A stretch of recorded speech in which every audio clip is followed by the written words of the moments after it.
are the exact things I did to prepare for a birth that was actually manageable and honestly empowering.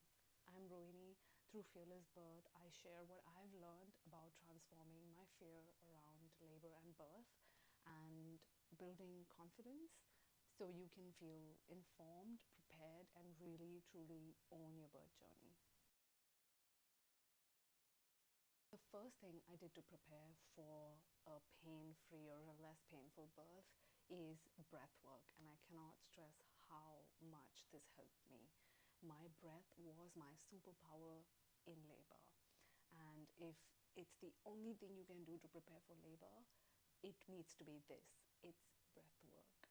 Your breath is your biggest tool, and it's always with you, it's free, and it's always available with you. You can practice breath work literally anywhere. In your house, at work, while you're commuting to and fro work, when you're on the toilet, when you're showering, when you're cooking, cleaning. You can literally do it anywhere. One of the breathing techniques I used was hypnobirthing breathing techniques, which was mainly two: calm breathing and surge breathing. The idea is we use calm breathing when you're resting in between contractions, and surge breathing we're using during contractions.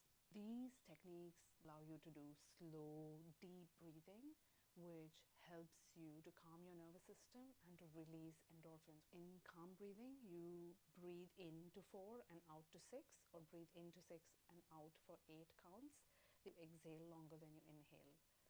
Surge breathing is you count in for 20 and out for 20 counts.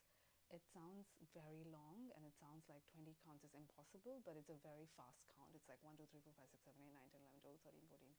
Even then, when you're starting out, reaching 20 might not be possible.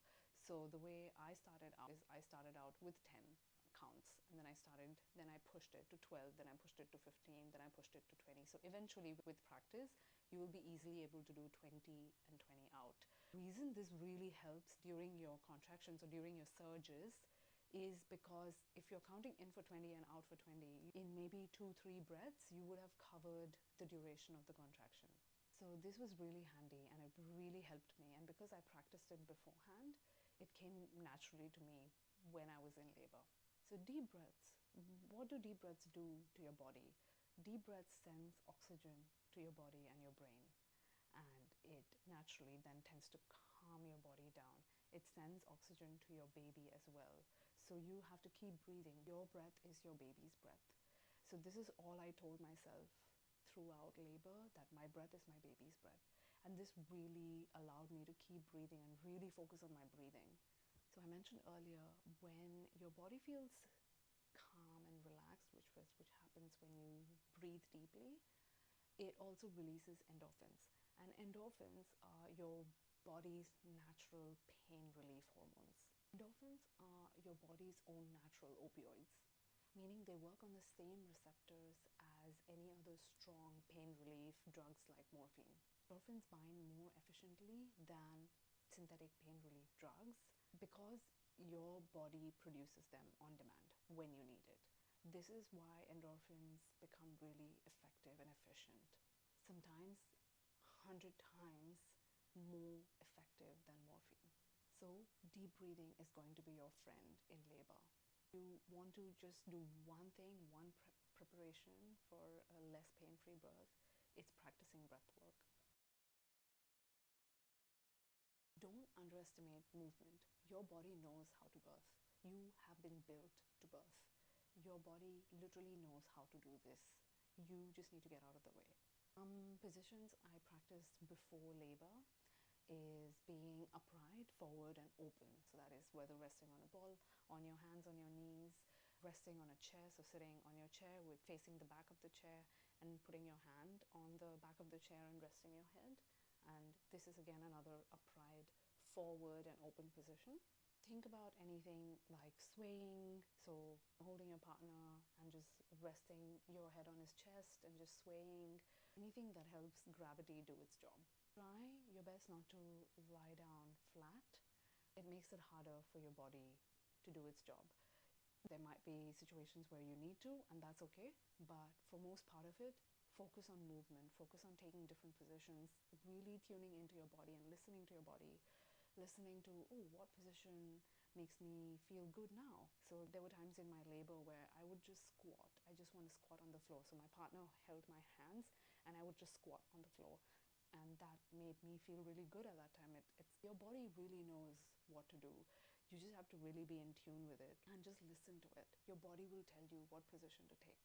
Reflecting on my labor, I absolutely never ever wanted to sit down on my sit bones and rest on my back. At no point in my labor I wanted to do that. I always naturally wanted to be standing, squatting, leaning, and really being on my knees, resting my hands. I think these were the positions that I took naturally during labor. Also, sitting on the toilet, I don't know what it is. It really helped me in labor. I found it very comfortable. Again, while I was sitting on the toilet, I was holding my partner, I was holding my doula, and it really helped. So think about that as well as another option. Learn what's actually happening during labor in your body. What's happening? What positions your baby is taking? What is actually happening in your uterus? How is your baby making its way down? What needs to happen in your pelvis to accommodate the baby? How does your pelvic bone need to move to bring your baby down? What are the different stages of labor? All these things will help you understand why you need to stay upright and forward, why breath work helps you. Education will really help put these things in perspective for you. Learn about the different pain relief options, natural and medical.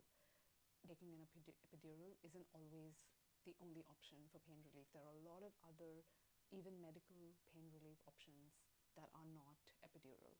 Then there are a lot of non-medical pain relief like counter pressure, the TENS machine. Once you understand what's normal, you're going to stop freaking out about every new sensation that you're feeling.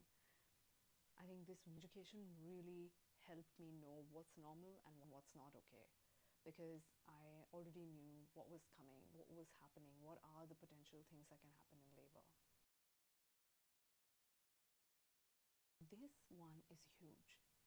I worked on building my mindset and truly brainwashing my mind to believe that I am built for this. I can do this. There was no ounce, no cell in my body that didn't completely trust my abilities to birth.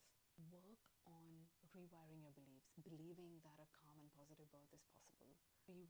Working with the fears around labor and birth. I filled my mind with lots of positive birth stories. Because the more you listen to positive birth stories, the more you start believing that this can happen for me. The more you hear negative stories, you are more likely to believe that that is going to be your outcome as well. So please focus on positive birth stories. When you're pregnant, a lot of people tend to share their stories, whether you want it or not, and not all of the stories all the time is positive. You are allowed to stand your ground. You are allowed to tell, oh, I'm sorry, I really don't want to hear any stories that makes me feel scared and fearful about my labor and birth. So I appreciate your help, that I would like to choose not to listen to it. You have a choice. You don't always have to listen to everything people tell you. There were times in my labor where people would tell me, oh, just take the epidural. Labor is very hard. Labor is very painful. Why bother going through it when you can take epidural? But I really wanted to have a very natural, unmedicated birth. So stories that were fear-inflicting was something I actively avoided. Even if someone was telling me something like, oh, natural birthing is very painful, contractions are very painful, I would just come back home and really, while doing my breath work, repeat affirmations. Tell myself that I can do this, my body knows what it's doing, I trust in my body's ability to birth, I trust in my abilities to birth. I know that I can have a calm and positive birth. So these affirmations along with breath work really helped me focus on the mindset that I really wanted to build, which was that I know I can do this, my body can do this. This really helped rewire what I believed birth should feel like. I had, in my third trimester, when I hit my third trimester, I had stuck affirmations all over the wall. It was all of these sort of affirmations where I can do this, my body is built to birth, my baby will come when it's ready. A lot of affirmations that really spoke to me. I had stuck it everywhere, in the kitchen, in the bathrooms, on my study desk, everywhere. It is a very subtle reminder, but at least it did wonders for me. So I have prepared a set of printable birth affirmations, and these were the very same affirmations that I had used, of 30 plus affirmations, which you can download for free. You can grab them through the link below in the description box.